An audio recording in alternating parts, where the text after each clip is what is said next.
Magandang gabi po, Brother Eli. Ako po isang Katoliko. Meron po akong tatlong tanong. Unang tanong, nasa Biblia po ba ang pagkukumpisal sa isang pari? Pangalawa po, tama po ba ang pagrorosaryo? Pangatlo po, nasa Biblia po ba ang pananalangin ng 9 na araw sa taong patay na? Yun lang po. Unang-una kapatid, sa Biblia, hindi ipinapanalangin ang patay. Kasi pag patay na, nasa Diyos na ang kapalaran noon. Hawak na ng Diyos ang kaluluwa noon. Paano pong papanalangin? Nasa Kanya na nga. Di ba? Dosages ng Job. Nasa kamay niya ang kaluluwa ng bawat bagay na may buhay at ang hininga ng lahat ng mga tao. Ayan, nasa kamay na ng Diyos yun eh. Alam mo kapatid, walang apostol at mga Kristiyano ng una na nanalangin para sa patay. Walang ganon. Wala silang panalangin na makikita ka sa Biblia na nalangin sila para sa mga patay. Kasi pag patay na, final na yun eh. Wala ka nang maiiba eh. No? Wala ka nang magagawa sa patay. Sabi rin yun ng pasyon. Yung pasyon na kinopya ni Padre Mariano Pilapil sa Biblia. Ang sabi sa pasyon, walang magagawang tunay sa namatay mong katawan. Palibhasa'y lupa lamang, sa abang-aba mo naman, kung ika'y walang sinimpan. Samantalang may hininga, at ika'y nabubuhay pa, ay maglaan kang maaga, sukat mong ikaginhawa ng kagamit mo na. Ayun. Pagkapatay na, wala ka na magagawa eh. Wala na rin pwedeng gawin sa'yo. Kahit panalangin ka ng buong mundo, namatay kang walang hiya, namatay kang hindi naniniwala sa Diyos, mababago pa ba yun? Wala ka nang magagawa parang pag namatay ka na, kahit ipanalangin ka pa ng ipanalangin ng kahit pasino, hahatulan ka ayon sa gawa ginawa mo, puro mali. Ginawa mo, puro pambababae, pagnanakaw, panluloko sa kapwa, namatay ka sa lahat ng kawalanghiyaan mo sa buhay. Kahit na magmisa ng magmisa, manalangin na manalangin, mababago mo pa ba yun? Basahin natin yung Ezekiel. Ganito ang sabi sa 18, versikulo 20. Ang kaluluwa na nagkakasala, mamamatay. Ang anak ay hindi magdadanas ng kasamaan ng ama, o magdadanas man ang ama ng kasamaan ng anak. Ang katuwiran ng matuwid ay sasa kanya, at ang kasamaan ng masama ay sasa kanya. Kita mo kapatid, yung katwiran mo nasa iyo. Yung kasamaan ng masama nasa kanya. Hindi pwedeng ilipat. Hindi pwedeng yung kasalanan ng tatay mo mapunta sa'yo. O kaya kasalanan mo mapunta sa tatay mo. Yung katwiran niya nasa kanya. Yung kasalanan mo nasa iyo. Kung sino yung masama, yun ang hahatulan ng Diyos. Ganon sa paghuhukom ng Diyos. Hustisya ang Diyos Justice siya, fair siya. Kung sino nagkasala, yun ang mananagot. Kung nagkasala ka, tapos wala kang takot sa Diyos, kahit sino pa manalangin, hindi ka pwedeng iligtas. Basahin natin ang 14:20 ng Ezekiel. Bagaman si Noe, si Daniel at si Job ay nangandoon, buhay ako, sabi ng Panginoong Diyos. Hindi sila magliligtas ng mga anak na lalaki o babae man. Ang kanila lamang ililigtas ay ang kanilang sariling kaluluwa sa pamamagitan ng kanilang katuwiran. Kanya-kanya tayo ng gagawin. Gusto mong maligtas, gumawa ka ng katwiran, sumunod ka sa Diyos. Ang ama susunod sa Diyos, ang anak susunod sa Diyos. Gumawa ng katwiran yung ama, ayaw naman gumawa ng katwiran ng anak. Hindi maliligtas yung anak. Kahit manalangin ng manalangin yung ama, hindi rin maliligtas yung anak niya. Kahit nga si Job pa manalangin, o kaya si Noe, o kaya si Daniel, sabi ng Panginoon, buhay ako, nandun ako sa araw ng paghukom. Hindi sila magliligtas ng anak na lalaki o babae man. Hindi nila kayang iligtas ang kanilang anak na lalaki o babae. Kasi kanya-kanya tayong sagutin sa Diyos. Yun ang hustisya ng Diyos. Kaya ang masasabi ko sa iyo kapatid, hindi utos ng bagong tipan na manalangin para sa patay. Habang buhay ang tao, utos ng Diyos, ipanalangin mo. Panalangin ng mangangaral, panalangin ng ministro, ang lahat ng tao, panalangin. Pero pag patay na, nasa kamay na ng Diyos ang kapalaran nun. Kahit ano pang panalangin ang gawin mo, hindi mo na mababago yung nakarecord sa buhay niya.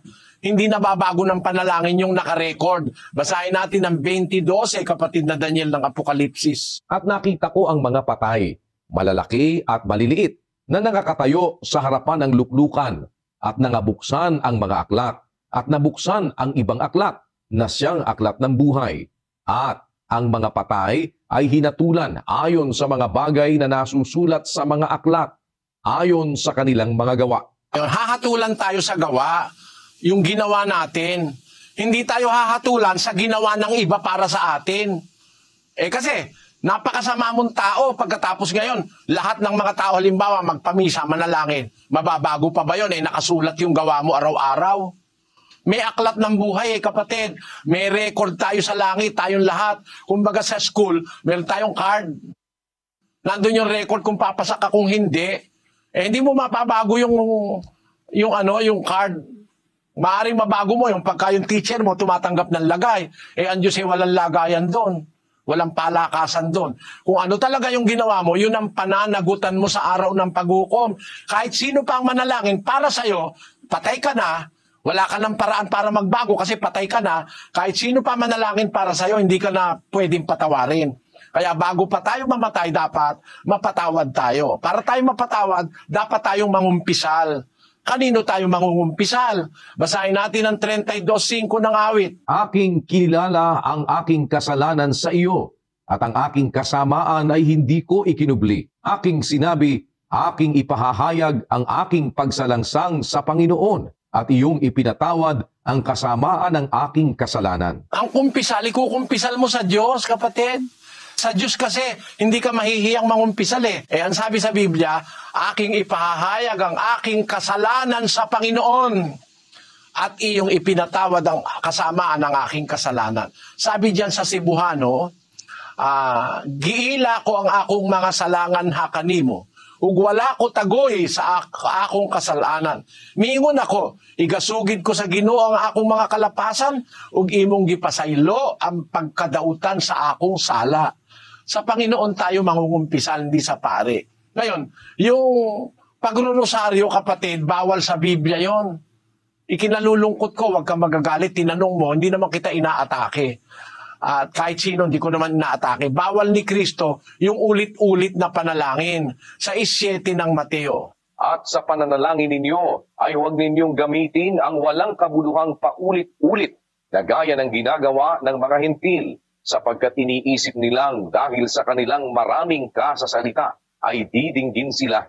Huwag nga kayong magsigaya sa kanila, sapagkat palastas ng inyong Ama ang mga bagay na inyong kinakailangan bago ninyo hingin sa Kanya. Hindi mo pa nga nasasabi, alam ng Diyos yun Ba't kailangan mong ulit-ulitin? Sabi ni Kristo, sa pananalangin nyo, huwag kayong magagamit ng walang kabuluhan pa ulit-ulit. Sa Bisayan, sabi diyan, ug sa pag-ampo, dili ka mo magagamit sa mga pagsumay-sumay nga walay pulos, ingon sa ginabuhat sa mga hintil. Kay nagadahom sila nga pagapatalinhugan sila tungod sa ilang daghan nga pagsulti.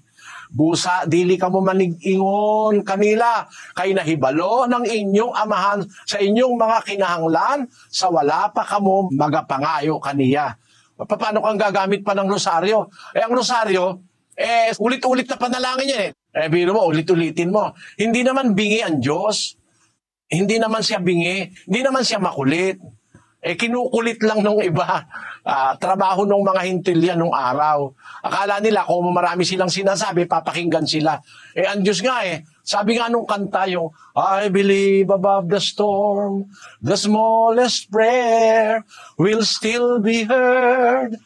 I believe that someone in the great somewhere hears every word. O, kita mo? Kahit nga may bagyo pa pag nanalangin ka, kahit kumukulog at kumikidlat, maririnig ka ng Diyos paulit-ulitin mo pa ba yon? 5 ulit, 10 ulit. Lalabas yung Diyos mo makulit o kaya bingi. No? Pero yung Diyos na totoo, hindi bingi yon. At hindi makulit yon. Hindi mo pa sinasabi, alam na niya. Kaya kung mananalangin ka, hindi dapat pa ulit-ulit. Bakit ang mga apostol, mayroong nanalangin 3 beses? Mali ang pagka-interpret. Bakit? Basahin natin ang 12:6 ng ikalawang Korinto. Sapagkat kung ibigin kong ako'y magmapuri, ay hindi ako magiging mangmang, sapagkat sasalitain ko ang katotohanan. Ngunit nagpipigil ako.